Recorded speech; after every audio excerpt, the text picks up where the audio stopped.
सबको जय मसीह की।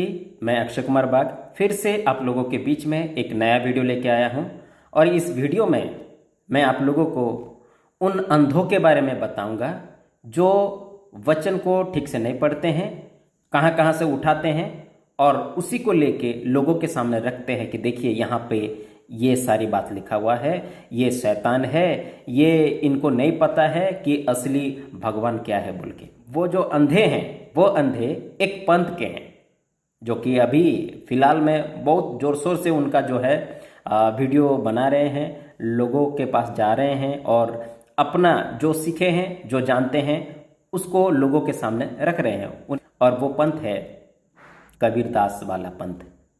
तो कुछ फोटो आप लोगों के सामने रख रहा हूं और उनके वीडियो से मैं आप लोगों को बताऊंगा और एक्चुअली जो पंथ कहां से शुरू हुआ और वो कैसे आरंभ हुआ और अभी जो लोग इस पंथ को फॉलो कर रहे हैं ये किस तरह से उनका ब्रेन वॉश हो गया है। तो कुछ फोटो आप लोग के सामने मैं रख रहा हूं, है ना। इन अंधों को देख लीजिएगा। ये एक अंधा है जो लोगों को बाइबल से कुछ वचनों को लेके कहता है कि देखिए यहाँ पे ये लिखा हुआ है बोलकर। ये एक अंधा है और एक ये उड़ीसा का अंधा, इसको भी नहीं पता है। ये भी एक अंधा है ना, जो लोगों को उल्टे सीधे बता रहे हैं। ये भी एक अंधा है, इसे भी कुछ नहीं पता है ना। कहाँ से एक वचन को कौन सी पुस्तक से उठाता है, कहता है कि देखिए यहाँ पे ये लिखा है बोल के। तो ये भी एक अंधा है, ये भी एक अंधा है ना। और ऐसा करके कई अंधे हैं, है ना, जगत में। इन अंधों ने क्या किए हैं, कहाँ से भी एक वचन को उठाए हैं। और ये अंधे क्यों हैं? क्योंकि इन लोगों को जो पाठ पढ़ाया दिया गया है, जो पाठ पढ़ाया है इन लोगों को, एक छोटा छोटा पुस्तक 2-3 पुस्तक बना के जो पाठ पढ़ाया है ना, अभी उस व्यक्ति का भी मैं फोटो रख रहा हूँ, है ना। जो इन लोग उसका पुस्तक को पढ़ के ये लोग अंधे हो गए हैं। देख लीजिए, ये रामपाल सिंह जटेन बोल के, ये ज्ञान गंगा बोल के कुछ पुस्तक लिखे हैं, है ना। और उस पुस्तक का सहारा ये लोग ले रहे हैं। कौन? ये लोग ले रहे हैं उस पुस्तक का सहारा, ज्ञान गंगा पुस्तक का सहारा ये लोग लेके ये लोग कह रहे हैं कि नहीं देखिए रामपाल जी जो लिखे हैं ना वो सच है और कबीर दास जो है वो भगवान है, ये लोग कह रहे हैं। पहले इनके जो गुरु है, इन लोगों से मैं स्टार्ट करूंगा। इनका जो गुरु है रामपाल सिंह, है ना, रामपाल। तो इस व्यक्ति से मैं शुरू करता हूं कि ये असल में कौन था, कैसे वो मतलब कबीरदास का चेला बने या कबीरदास के चेले का चेला ये कैसा बने हैं उसको हम देखेंगे, है ना, क्योंकि यहीं से हमें प्रूव करना है ना। और कबीरदास जी के बारे में क्या लिखा हुआ है, उनका हिस्ट्री हम देखेंगे तो आप लोगों को पता चल जाएगा। तो ये लोग जो है जिस पुस्तक का ये लोग सहारा लेते हैं वो पुस्तक को पूरा डिटेल नहीं पढ़ते हैं ये लोग, है ना। ये इनको वैसे ही सिखाया है, ये बंदा जो है इन लोगों को वैसे ही सिखाया, इन लोगों को इसको, है ना, इसको इनको ऐसे ही सिखाया है। इसीलिए जो वो पाठ पढ़ा के रखा है उसी चीज को ये लोग फॉलो करते हैं। लेकिन ये लोग खुद उस पुस्तक को कहाँ तक वो सही है ये रिसर्च भी नहीं किए, ये जानना भी नहीं चाहा। लेकिन वो जो पढ़ाया है, पाठ पढ़ाया है, 2-3 पुस्तक बना के छोटा छोटा पुस्तक लिख दिए हैं और उसी का सहारा लेके ये लोग कह रहे हैं कि देखिए यहाँ पे ये लिखा है, वहां पे ये लिखा है बोल के, है ना। तो आइए इनको जो अंधा कर दिया है उस व्यक्ति के बारे में थोड़ा सा जान लेते हैं कि वो असल में कौन है ना। देख लीजिए, तो इनका नाम है रामपाल सिंह जटेन, कि कबीर पंथ के एक भारतीय आध्यात्मिक नेता है। कबीर पंथ के एक भारतीय आध्यात्मिक नेता है। कौन? रामपाल। अब उसका पूरा डिटेल देख लेते हैं। जन्म धनाना गांव, पंजाब, सोनीपत, हरियाणा, भारत का है, ठीक है, भारत के। अन्य नामों, इनका अन्य नाम क्या है? रामपाल दास, है ना। लेकिन ये सिंह जटेन लिखते थे, लेकिन जब ये कबीर पंथ में आ गए तो इनका नाम को चेंज कर दिए, मतलब दास रख दिए, रामपाल दास बोल के। इनका पेशा क्या है? आध्यात्मिक नेता। ठीक है। संगठन सतलोक आश्रम, तो ये सतलोक आश्रम को ये खोले हैं, उस आश्रम का ये प्रतिनिधि करते हैं, है ना। और इनका जो गुरु है उनका नाम है स्वामी रामदेवानंद। गुरु का नाम क्या है? रामदेवानंद। ठीक है। उनसे ये शिक्षा लिए थे और अभी जो है वो सतलोक आश्रम को खोले हैं, और लोगों को, जो मैं फोटो रखा था उन लोगों को ये मतलब अपने कुछ पुस्तक बना के उनको सिखा रहे हैं। ठीक है। इनका जो जीवनी, इसको भी हम पढ़ लेते हैं। रामपाल जी, है ना, वो स्थानीय संत और गरीबदास पंथ संप्रदाय के संत रामदेवानंद के शिष्य हैं। रामपाल दास, है ना, रामपाल दास रामदेवानंद के शिष्य हैं। 1994 में रामदेवानंद ने उन्हें अपना उत्तराधिकारी चुना। 1999 में उन्होंने और उनके अनुयायियों ने हरियाणा के रोहतक में सतलोक आश्रम की स्थापना की। ठीक है। और इज्झर तथा रोहतक में कई नए आश्रम भी शुरू किए। कौन? रामपाल। उसके बाद लिखा हुआ है 2006 में रामपाल ने आर्य समाज के एक प्रमुख ग्रंथ सत्यार्थ प्रकाश के कुछ अंशों पर सार्वजनिक रूप से आपत्ति जताई, मतलब विरोध किए। जुलाई 2006 में सतलोक आश्रम में आर्य समाज के अनुयायियों और रामपाल के समर्थकों के बीच में एक हिंसक झड़प हुई। मतलब सब लोगों के सामने ये गलत है बोल के ये लोग जो है, रामपाल और उसके कुछ लोग, है ना, आपत्ति जताई सभी लोगों के सामने सार्वजनिक रूप में, ये गलत है बोल के।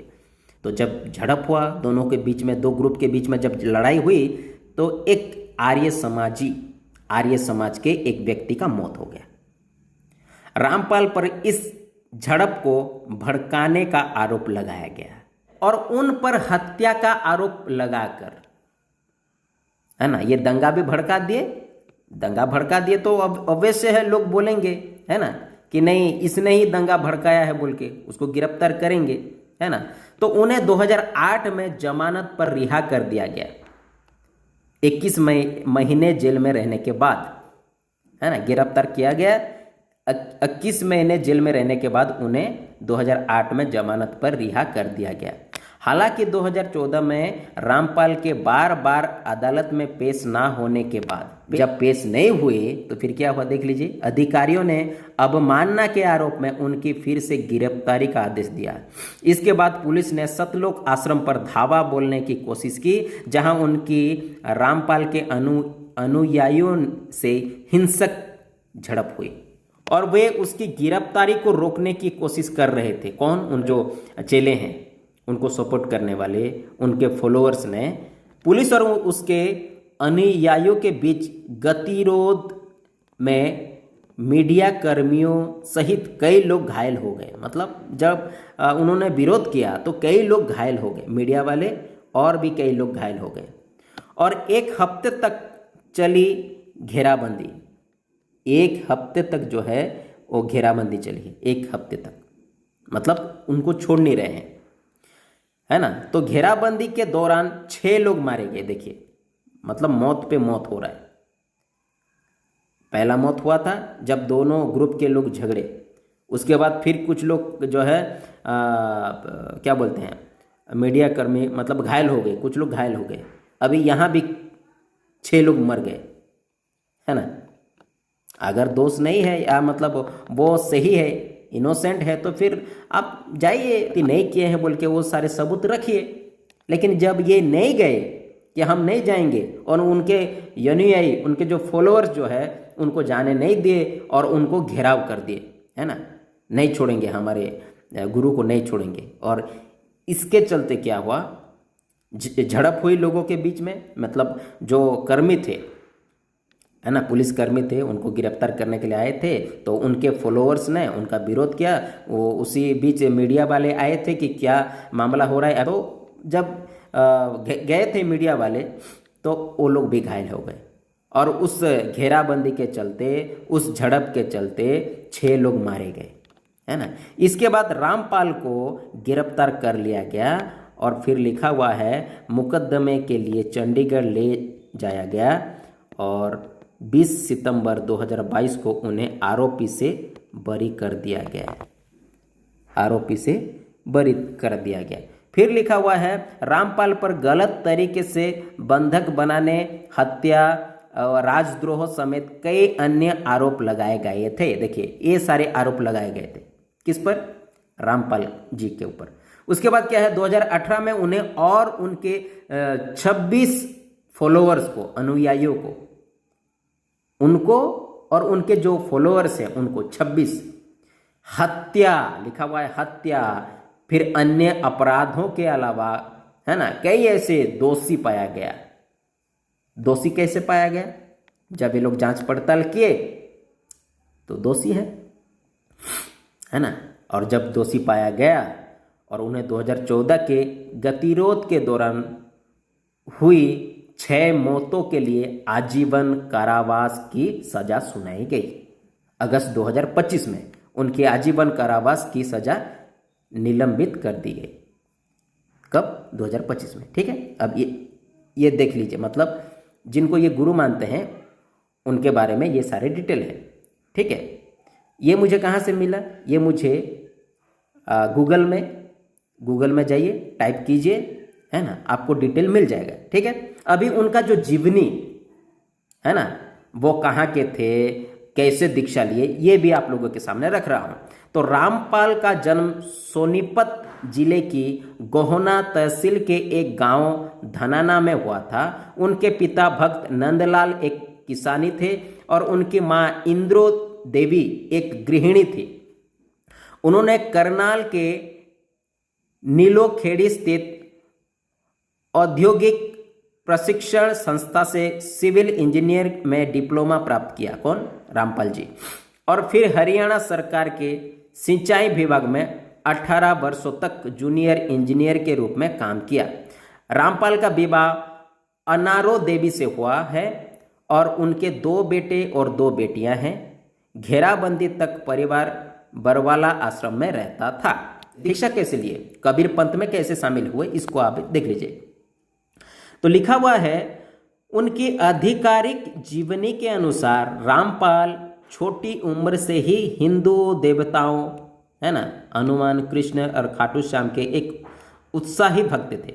उन्होंने कहा कि इस भक्ति के परिणाम स्वरूप उन्हें कभी मोक्ष, कल्याण या शांति प्राप्त नहीं हुई, है ना। जब ये इन का मतलब पूजा कर रहे थे या भक्ति कर रहे थे तो उनको लगा कि इनमें से मुझे मोक्ष नहीं मिलेगी, मेरा कल्याण नहीं होगा, शांति प्राप्त नहीं मिलेगी।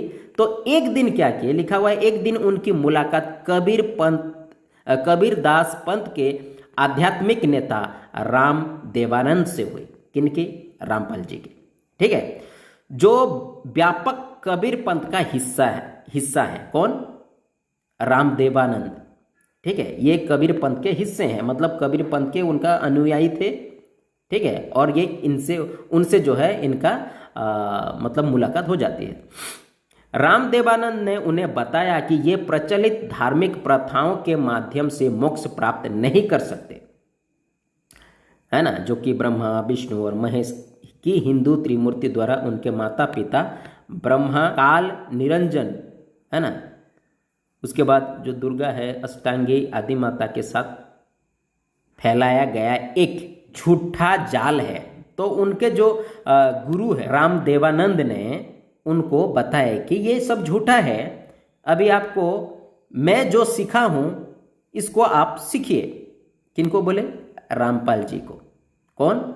उनके गुरु राम देवानंद ने। ठीक है, ये जो मतलब बाकी जो हिंदू धर्म में जो मानते हैं वो सब गलत है बोल के वो सिखाए।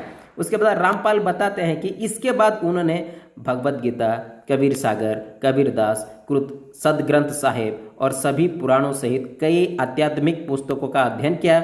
उनका दावा है कि इन पुस्तकों में उन्हें रामदेवानंद के कथनों के समर्थन में प्रमाण मिले। मतलब वो जैसे जैसे एक एक पुस्तक का है ना इनको बताया कि यहाँ पे ये लिखा है, वहाँ पे ये लिखा है ना, ये सब झूठा है बोल के वो उनके जो गुरु हैं उनको बता दिए थे। और ये जब ग्रंथों को पढ़ने लगे तो इनको भी है ना जो जो ग्रंथ का वो सहारा लिए थे, जो जो चौपाओं का, जो जो अंश का, जो जो श्लोक का वो सहारा लेके इनको बताए थे, उसी श्लोक को, उसी जो चौपाओं को ये जब पढ़ने लगे तो उनका प्रमाण मिल गया। वो उसी चीज का प्रमाण इनको मिल गया। उन्होंने 17 फरवरी 1988 को उनसे दीक्षा ली। उनका दावा है कि इसके बाद उन्होंने गहन जाप शुरू किया। गहन जाप मतलब जाप करना शुरू कर दिए, जिसके बाद उन्हें मानसिक शांति और अत्यधिक सुख का अनुभव होने लगा। रामपाल की जीवनी में उन्होंने लिखा है कि 1993 में रामदेवानंद ने उन्हें प्रवचन देने के लिए कहा और 1994 में रामदेवानंद ने उन्हें अपना उत्तराधिकारी चुना। उन्होंने हरियाणा के विभिन्न गांव और शहरों का दौरा करके स्थानीय लोकप्रियता हासिल की और इतने व्यस्त हो गए कि उन्होंने मई 1995 में एक जूनियर इंजीनियर के रूप में अपनी नौकरी में से इस्तीफा दे दिया। मतलब उसमें व्यस्त हो गए, इस्तीफा दे दिया। तो इनको रामपाल जी को उनके गुरु राम देवानंद ने इनको शिक्षा दिए थे। ठीक है, और कौन कौन से ग्रंथ से उनको बताए थे ये भी मैं रख दिया। ठीक है, रख दिया। अभी जो ग्रंथ का बारे में यहाँ पे लिखा हुआ है ना, उस ग्रंथ को भी मैं लेके आऊँगा। क्या ये सारे बात लिखा है कि नहीं लिखा है, ये बातें मैं आप लोगों को बताऊँगा अभी। ठीक है, तो ये रामपाल जी की जीवनी, वो क्या काम कर रहे थे, क्या करते थे, कहाँ से आए, उनका डिटेल मैं आप लोगों के सामने रख दिया। अभी इनके जो देवानंद के गुरु कौन, कबीरदास, क्योंकि ये लोग जो है ना उनको भगवान मानते हैं ना। अभी उनके बारे में जानते हैं, है ना। ये वीडियो ज़्यादा लंबा होगा, आप देख लीजिएगा, है ना। कबीरदास जी, इनका घर कहाँ था, बनारस, जौनपुर, है ना, जौनपुर। इनका जो मूवमेंट है कबीर पंथ है। ये कहाँ से शिक्षा लिए थे, रामानंद, है ना, रामानंद से। और इनका जो शिष्य था रामदेवानंद, उनका शिष्य है रामपाल जी। ठीक है। कबीर के जन्म और मृत्यु के वर्ष अनिश्चित है। कुछ इतिहासकार कबीर के जीवन काल को 1398 से लेकर 1448 मानते हैं, जबकि अन्य लोग जो है 1440 से लेकर 1518 मानते हैं, है ना। ये मतलब अभी तक मतलब इसमें कौन सा सही है अभी तक इनको नहीं पता है ना। अनिश्चित है, मतलब निश्चित नहीं है। आमतौर पर माना जाता है कि कबीर का जन्म 1398 ज्येष्ठ माह की पूर्णिमा के दिन, है ना, मतलब ऐतिहासिक हिंदू कैलेंडर विक्रम संवत के अनुसार ब्रह्मा मुहूर्त के समय हुआ था। कबीर के जन्म के आसपास की परिस्थितियों पर काफ़ी विद्वानों में बहस है। उनका जन्म का बहस है, अभी भी बहस है ना। कोई कहते हैं कुछ और, कोई कहते हैं कुछ और। तो कबीर के कई अनुयायी मानते हैं कि वो प्रकाश का शरीर धारण करके सतलोक से आए थे, है ना। वो मतलब स्वशरीर से आए थे, कुछ लोगों का मानना है, सबूत नहीं है ना, लिखित में कुछ नहीं है, सिर्फ मानते हैं, कुछ लोगों का मानना है, अभी भी मानते हैं, है ना। अभी भी जो है उनके चेलों के चेले बोलूँगा, चेले नहीं, उनके चेले नहीं, उनके चेले के चेले, उनके चेले के चेले के चेले, है ना। कबीरदास जी के चेले कौन, रामदेवानंद। उनके चेले कौन, रामपाल जी। और रामपाल जी के चेले अभी जो बोल रहे हैं वो है, मतलब चेले के चेले के चेले। ठीक है, तो उनका भी मानना है कि ये स्व शरीर से आए थे। कई अनुयायी मानते हैं कि वो प्रकाश का शरीर धारण करके सतलोक से आए थे और कमल के फूल पर अवतरित हुए थे, कमल के फूल पर अवतरित हुए थे, है ना। ये कुछ लोगों का मानना है।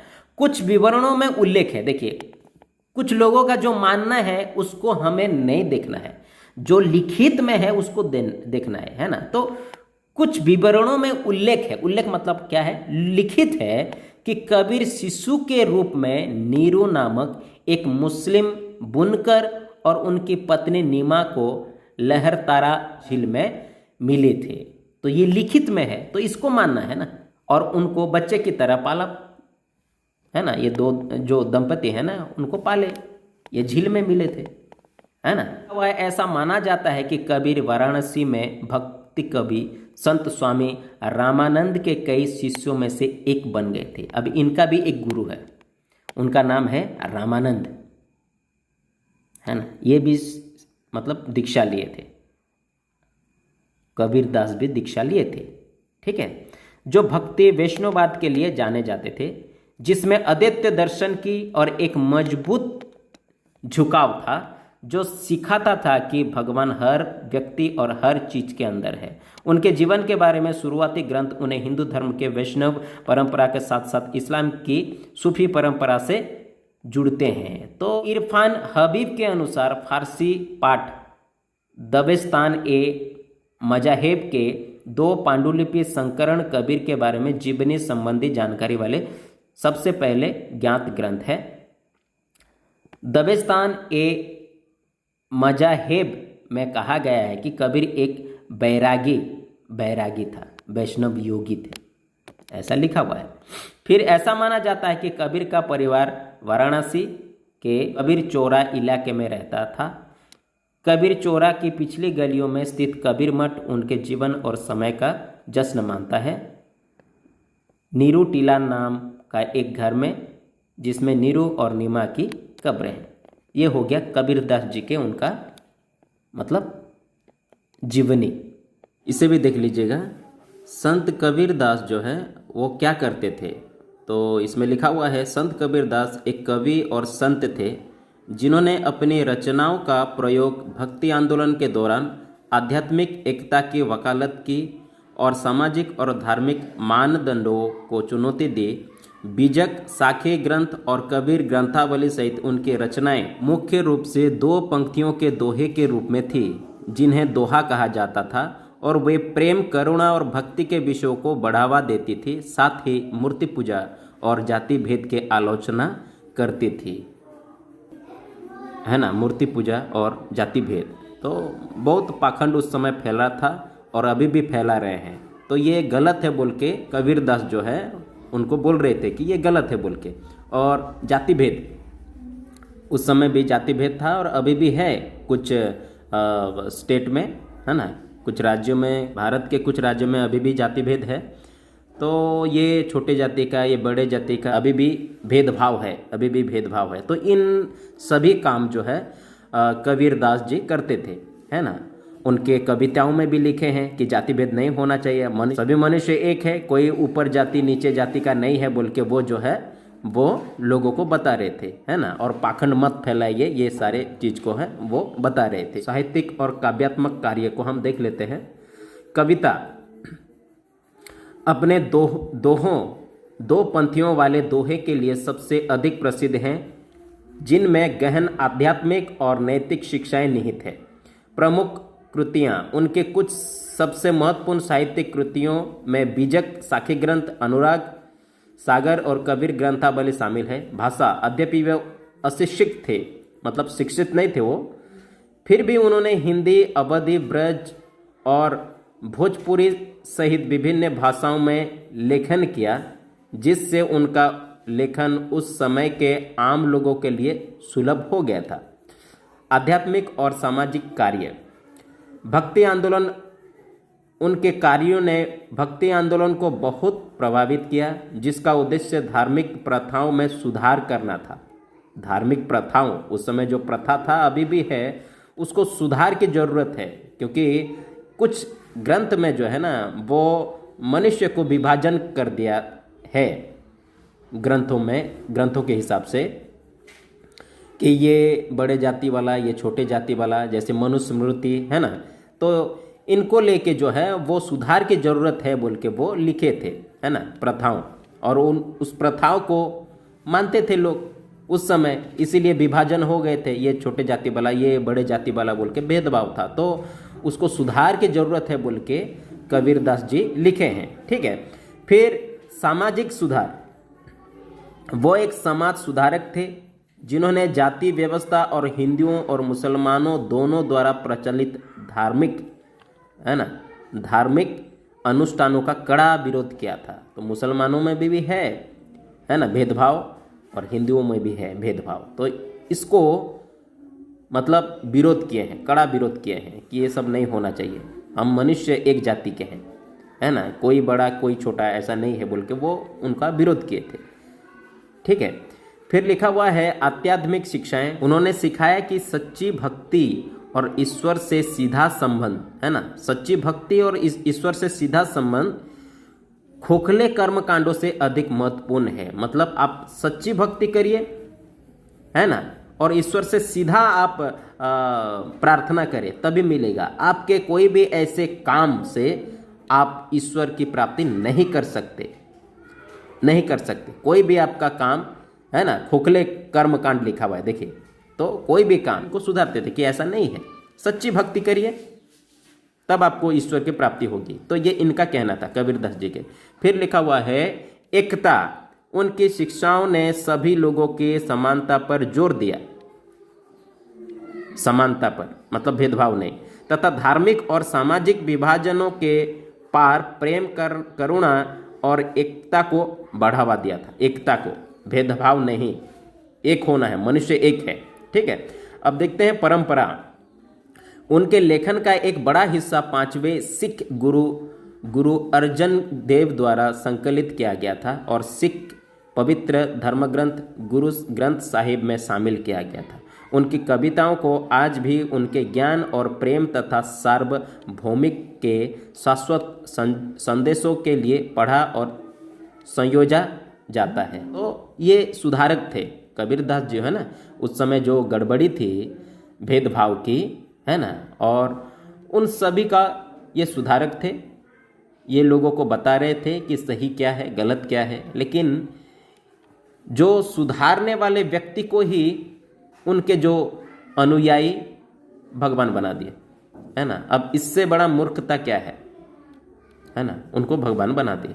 कबीर की महिलाओं के चित्रण के लिए आलोचना की गई है कि निक्की गुनिंदर कौर सिंह कहती है कबीर की महिलाओं के बारे में राय तिरस्कारपूर्ण और अपमानजनक है। किनका? कबीरदास का, है ना। कैसे? वेंडी डोनेगर का निष्कर्ष है कि कबीर में स्त्री दोषी पूर्वाग्रह था, स्त्री द्वेषी थे, है ना। सोमर का कहना है कि कबीर के लिए स्त्री काली नागिन है ना, स्त्री काली नागिन है, काला नाग। फिर लिखा है कुंद नरक का या नरक का गड्ढा, जुठनी जगत की, है ना, मतलब दुनिया का कूड़ा। कौन? स्त्रियों को, है ना, ऐसे मानते थे जो लोग उनका आलोचना करते थे, वो लोग ऐसे लिखे हैं, है ना। कबीर के अनुसार स्त्री पुरुष की आध्यात्मिक प्रगति में बाधा डालती है। तो इनका जो है मानना ये था, कबीरदास जी का मानना ये था। इसको पढ़ लेते हैं। लिखा हुआ है स्त्री पुरुष के निकट आकर सब कुछ नष्ट कर देती है ना। भक्ति, मुक्ति और दिव्य ज्ञान अब उसकी आत्माओं में प्रवेश नहीं करते। तो ये कुछ ऐसी बातें हैं जो कबीरदास के बारे में कुछ लोगों का, है ना, निष्कर्ष है या कुछ लोगों का मानना है, आलोचना किए है। तो ये कबीरदास के बारे में लिखा हुआ है ना। तो अभी जो है इनका गुरु के बारे में अभी थोड़ा सा जान लेते हैं, है ना। तो इनका गुरु का नाम है रामानंद। उनका जन्म 30 दिसंबर 1300 से लेकर 1380 के बीच में, है ना। मृत्यु अनिश्चित है, अनिश्चित तिथि है। ये भी बनारस के, दिल्ली सल्तनत के थे, वाराणसी के थे, है ना। इनका जीवनी के बारे में भी हम देख लेते हैं। रामानंद के जीवन के बारे में निश्चित रूप से बहुत कम जानकारी है, जिनमें जन्म और मृत्यु का वर्ष भी शामिल है। भारतीय साहित्य का विश्वकोश उनके जीवन काल के लिए 1366 और 1467 की तारीख देता है। उनकी जीवनी माध्यमिक साहित्य और असंगत जीवनी में के उल्लेखों से ली गई है। ठीक है। सबसे स्वीकृत संस्करण ये है कि रामानंद का जन्म एक कन्या कुब्ज ब्राह्मण परिवार में हुआ था लगभग 14वीं शताब्दी के मध्य में, और उनकी मृत्यु लगभग 15वीं शताब्दी के मध्य में हुई। अब इनके गुरु कौन है? इनके गुरु है रामानुज।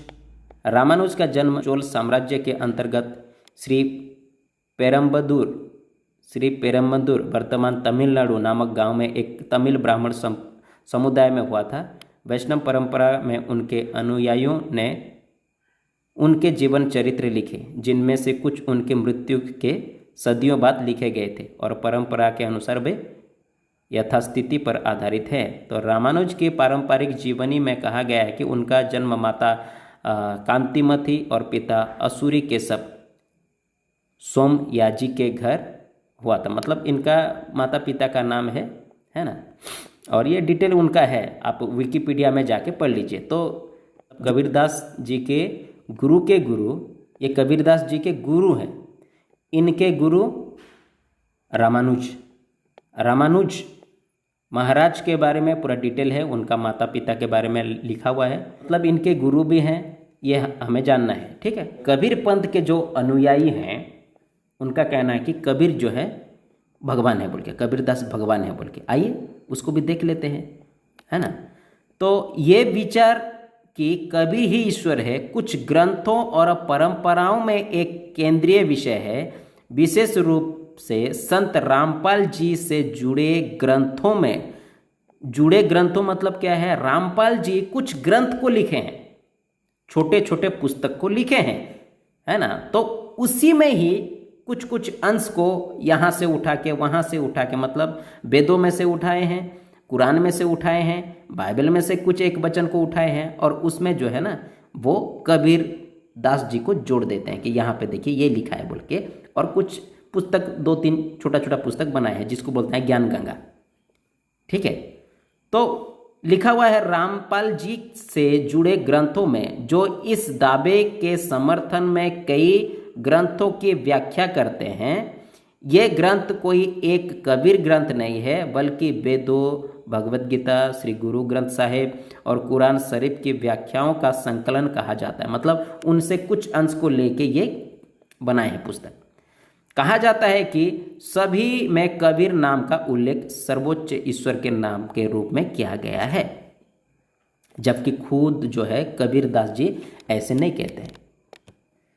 खुद कबीरदास जी ऐसा कभी नहीं बोले हैं, उनका पुस्तक में नहीं लिखता है। लेकिन ये लोग जो है ना, क्योंकि कबीर नाम है, लेकिन इन पुस्तकों में जाएंगे, इन ग्रंथों में जाएंगे तो वो नाम नहीं, उसका अर्थ है पावर या शक्ति, किसी का नाम नहीं है वो। ठीक है। तो कुरान में जो कब्बीर है, कब्बीर का मतलब होता है सर्वशक्तिमान, तो वो नाम नहीं है ना। वो सर्वशक्तिमान को जिसको बोलते हैं अरबी में, हिब्रू में, है ना, सर्वशक्तिमान कहा जाता है। और उसी को लेके ये लोग जो कहते हैं ना कि देखिए यहाँ पे कबीर लिखा हुआ है, लेकिन उसका अर्थ अलग है ना। अरबी में, हिब्रू में कबीर का मतलब होता है सर्वशक्तिमान, लेकिन ये लोग कबीर नाम आ गया है ना, उसको उसमें ऐड कर दिए। तो ये इनका गलत है, गलत पढ़ना भी गलत है और व्याख्या करना भी गलत है। वेदों में ये और कुछ ऐसे ग्रंथों में भी जाएंगे जो कि सच में लिखा हुआ है कि नहीं लिखा है। जो वेदों को पढ़ते हैं, ग्रंथों को पढ़ते हैं, उनसे हम देखेंगे या उनसे हम पता करेंगे कि क्या सही में वेदों में लिखा हुआ है कि नहीं लिखा है। ठीक है। उसके बाद जो है गुरु ग्रंथ साहिब में कुछ भजनों की व्याख्या कबीर साहिब को सृष्टिकर्ता के रूप में महिमा मंडित करने के लिए की जाती है। उसके बाद बाइबल के कुछ अंश जैसे अय्यूब, बस इसी एक पुस्तक में एक जगह में जो कबीर लिखा हुआ है ना, और वो लिखा है सर्वशक्ति ऑलमाइटी गॉड के बारे में लिखा हुआ है। हिब्रू में, एब्री भाषा में ऑलमाइटी को कबीर बोलते हैं, लेकिन ये लोग जो है ना कबीर लिखा हुआ है, वो उसका अर्थ क्यों लिखे हैं उसको नहीं जानते, उसका बैकग्राउंड क्या है नहीं जानते हैं, वो क्यों लिखे हैं, किन्हें लिखे हैं, किस वजह से वो लिखा गया है, उसको जानना नहीं चाहते हैं ये लोग। लेकिन नाम तो है ना, तो उसको जोड़ दिए कबीर से। ठीक है। तो आइए एक एक करके हम देखते हैं। पहले हम देखेंगे वेदों में, पुराणों में क्या कबीर के बारे में जिक्र है, ये पहले देख लेते हैं। क्या वेदों में कबीर नाम का उल्लेख है? क्या वेदों के अनुसार कबीरदास भगवान है? नहीं, उन मंत्रों के अर्थ बिल्कुल अलग है। जिस व्यक्ति ने आपको चुनौती दी है वो शायद वेदों या संस्कृत से परिचित नहीं है। हो सकता है कि उसने ज्ञान गंगा, देखिए मैं बोला ना, रामपाल जी कुछ ऐसे पुस्तक लिखे हैं जिसको बोलते हैं ज्ञान गंगा, है ना। छोटे छोटे पुस्तक लिखे हैं और उसमें यहाँ से एक अंश को, मतलब वेद से कुछ श्लोक को निकाल के यहाँ पे डाल दिया कि कुरान का भी कबीर नाम का, बाइबल का भी कबीर नाम का, है ना, लेकिन उसका अर्थ ही अलग है। और ऑलमाइटी के लिए कहा गया है, लेकिन उसी को लेके बोल रहे हैं कि नहीं, अरबी में, हिब्रू में ऑलमाइटी होता है और ऑलमाइटी को अरबी और हिब्रू में बोला जाता है कबीर, है ना। तो लिखा हुआ है कि उसके ज्ञान गंगा, हो सकता है कि उसने ज्ञान गंगा कबीर पंथियों की एक पुस्तक का अध्ययन किया हो। इस पुस्तक में श्लोक वेदों से लिए गए हैं, है ना, कुछ अंश जो है ना वेदों से लिए गए हैं, लेकिन उनका गलत अनुवाद किया गया है। मैंने कुछ साल पहले जांच की थी और पाया था कि उनका दावा सच नहीं है। कि वो कहते हैं ना कि देखिए वेदों में लिखा हुआ है कबीर का नाम, बाइबल में लिखा हुआ है कबीर का नाम, कुरान में लिखा हुआ है कबीर का नाम, तो उसका गलत अर्थ है उसका, है ना। संक्षिप्त और निश्चित उत्तर है नहीं, मतलब वेदों में नहीं लिखा गया है। वेदों में कबीर के बारे में एक भी शब्द नहीं है। उपरोक्त सभी संदर्भ गलत व्याख्याएं हैं, वहाँ कबीर का कोई उल्लेख नहीं है। देखिए ये श्लोक है, यहाँ से उठाते हैं और उसका अलग व्याख्या करके अलग अर्थ निकाल के लोगों को बताते हैं। तो लिखा है वहाँ कबीर का कोई उल्लेख नहीं है। रामपाल जो चाल चलता है वो जानबूझकर ऊपर दिए गए मंत्रों में महानता, जिसको बोलते हैं शक्तिशाली पुरुष जैसे शब्दों का गलत अर्थ कबीर शब्द के रूप में निकालता है। क्योंकि कबीर जो शब्द है ना, ये एब्री भाषा में, उर्दू भाषा में कबीर का मतलब महान है। जैसे अभी बोला ना अलमाइटी, है ना, शक्तिशाली, तो वो शब्द को, अरबी का शब्द को, एब्री का जो भाषा का शब्द को उठा के ये वेदों में मिक्स करके कहता है कि देखिए यहाँ पे महान है, जैसे उस भाषा में महान है तो ये भाषा में महान है, उस भाषा में जो है ना कबीर लिखा गया है तो ये इसमें भी ये कबीर होगा। तो वैसे ही ये जानबूझकर किए हैं, कौन? रामपाल, है ना। तो रामपाल जो चाल चलता है वो जानबूझकर ऊपर दिए गए मंत्रों में महानता, शक्तिशाली, क्योंकि अरबी और हिब्रू में शक्तिशाली को कबीर कहा जाता है ना। तो ऐसे ये चाल चला है। लिखा है ऊपर दिए गए मंत्रों में महानता, शक्तिशाली पुरुष जैसे शब्दों का गलत अर्थ कबीर शब्द के रूप में निकालता है। अरबी शब्द कबीर का शाब्दिक अर्थ है महान, महान, बड़ा। और फिर कहता है कि यह मंत्र कबीर नाम के व्यक्ति का उल्लेख इशारा करता है, कहता है उसका अर्थ अलग है ना। वो किसी व्यक्ति का नाम नहीं लिखा गया है अरबी में या एब्री भाषा में, लेकिन ये बंदा जो है ना कबीर है तो इसको नाम ही है, इसको ही बता रहा है बोल के ये लोगों को उल्लू बना रहा है, बुद्धू बना रहा है। कौन? रामपाल, है ना। ये वही चाल है जिसका इस्तेमाल जाकिर नाइक भी करता है। इसी प्रकार ऊपर उल्लिखित किसी भी मंत्र में कबीर शब्द किसी भी रूप में नहीं है। ग्रंथों में इसमें महान है ना, उसको जोड़ दिया है वो कौन? रामपाल। कुछ कबीर पंथों के अनुयायी कबीर को ईश्वर मानते हैं। कुछ लोग मानते हैं, सभी नहीं मानते हैं, है ना।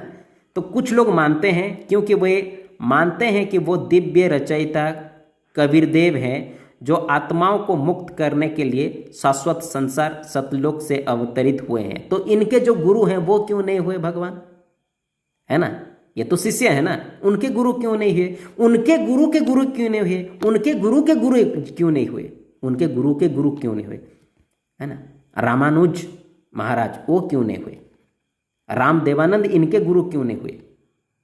देखिए उनके गुरु के गुरु नहीं हुए, अब ये भगवान हो गए। इसीलिए ये उल्टे सीधे बातें जो है ना लोगों को मत बताइए। तो लिखा हुआ है कुछ लोगों का मानना है जो आत्माओं को मुक्त करने के लिए शाश्वत संसार सतलोक से अवतरित हुए हैं, उन्हें वे उन्हें सिर्फ एक कवि या संत के रूप में नहीं बल्कि एक ऐसे परमपिता परमेश्वर के रूप में देखते हैं जो सच्चा आध्यात्मिक ज्ञान प्रदान करने और लोगों को सतलोक वापस में ले जाने के लिए मानव रूप धारण करते हैं। तो ये इन लोगों का मानना है, इन लोगों का मानना है। अब किसी का मानना को तो हम कुछ नहीं कर सकते ना, इनका मानना है, मानो, है ना। ये विश्वास उसके धर्म ग्रंथों की व्याख्या और उनके इस दृष्टिकोण में उपजा है कि जिस कवि को हम जानते हैं वो स्वयं ईश्वरीय सत्ता थी।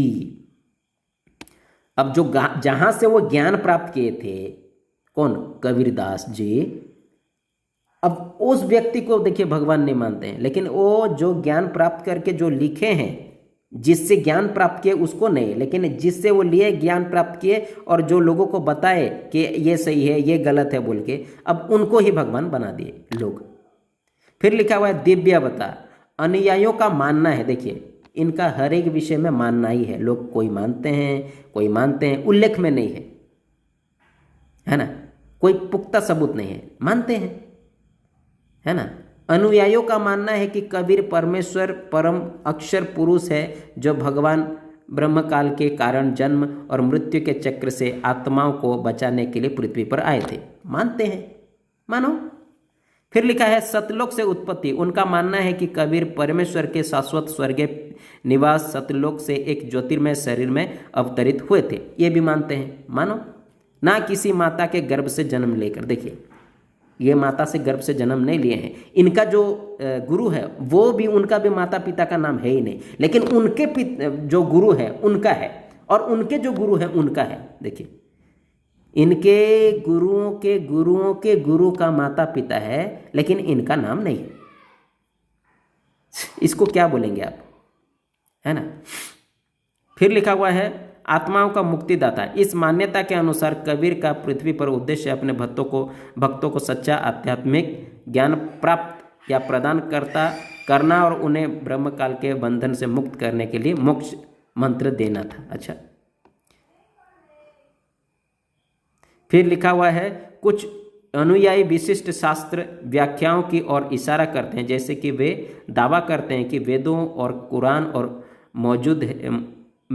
में मौजूद है जो इस बात का प्रमाण है कि कबीर ही सर्वोच्च ईश्वर है, जैसा कि जगत गुरु रामपाल जी ने चर्चा की थी। तो जगत गुरु रामपाल जी यहाँ से एक वचन उठाता है। अब कुरान में अरबी में क्या है, कबीर है।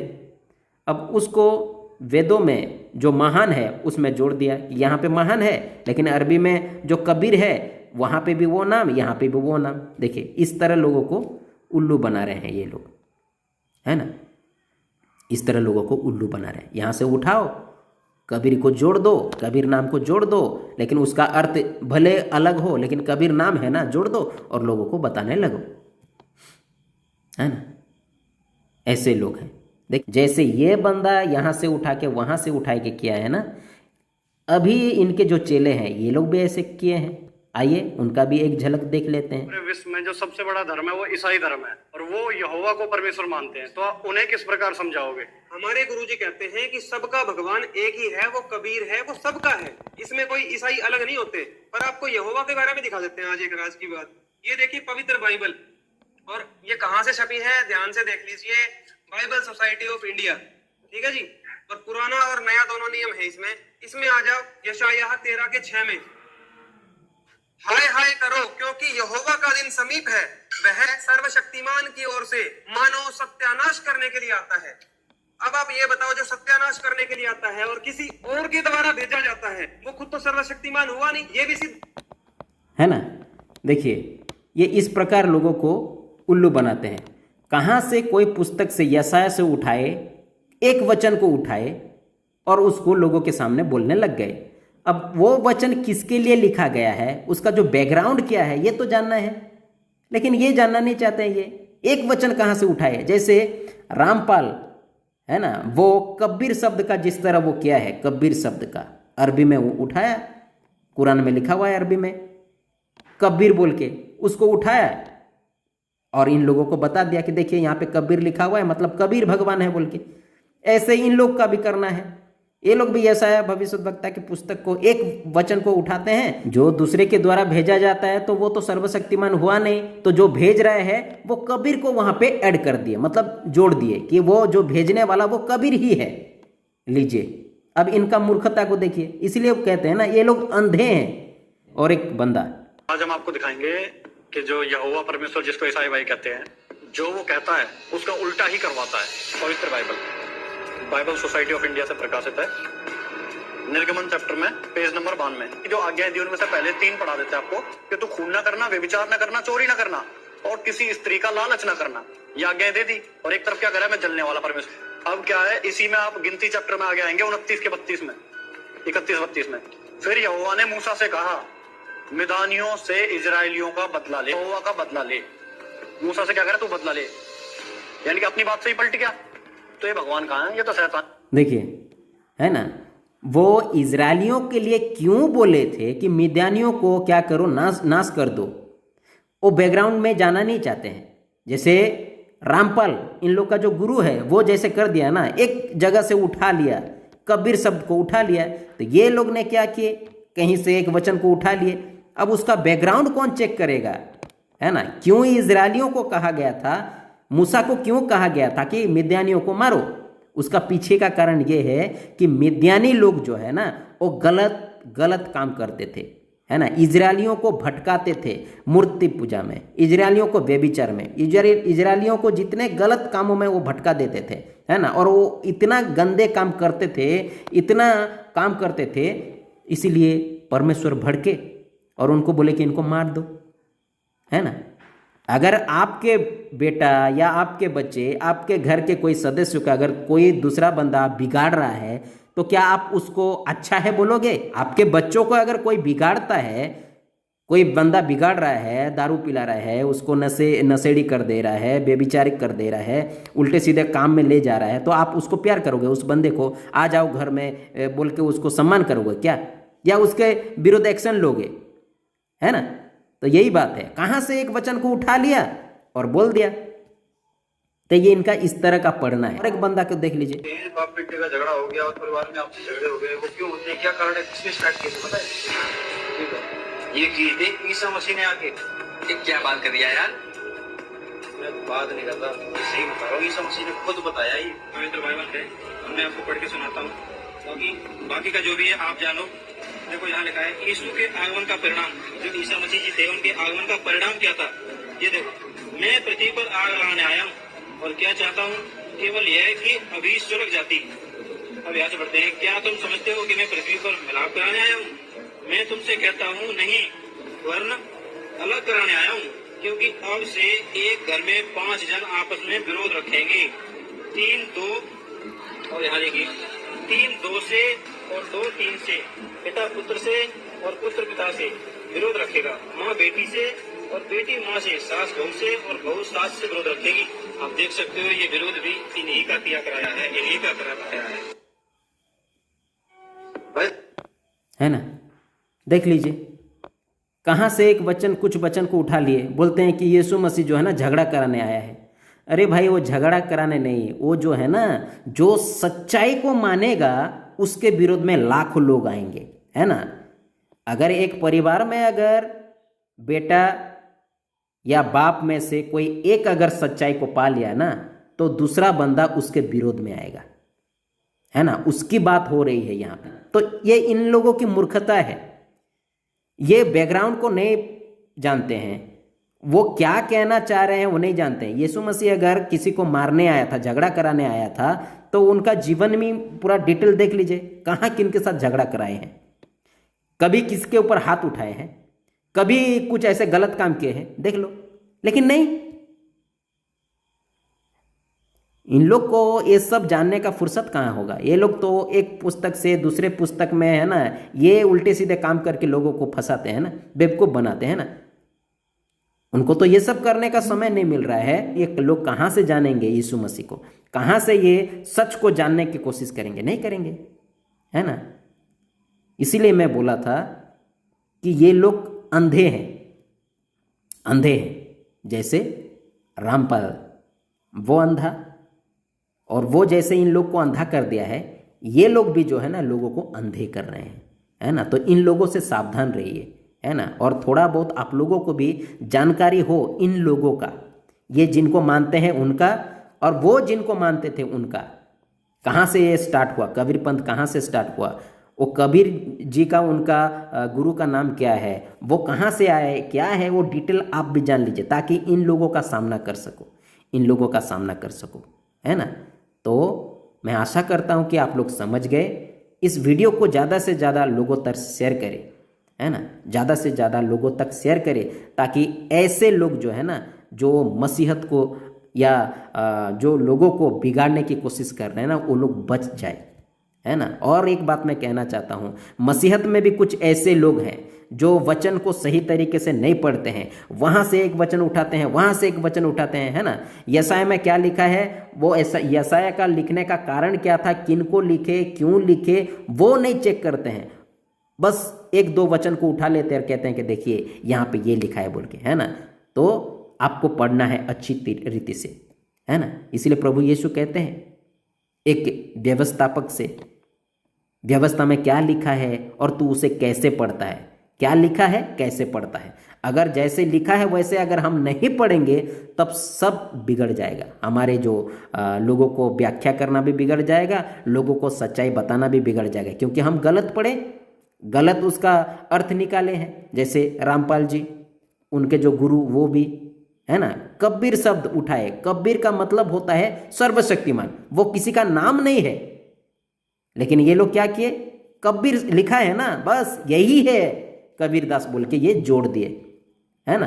और वेद में महान लिखा है, अरबी शब्द को उठा के उस महान में कनेक्ट कर दिए, जोड़ दिए और बोले कि देखिए यहाँ पे महान है, अरबी में कबीर होता है, तो ये जो महान है वो ही कबीर है, वेदों में ये लिखा है। और ऐसा करके लोगों को बेवकूफ़ बना रहे हैं ये लोग, है ना। तो इनसे सावधान रहिए, ठीक है प्रियो। सबको जय मसीह की, प्रभु आप सभी को आशीष दे। Thank you.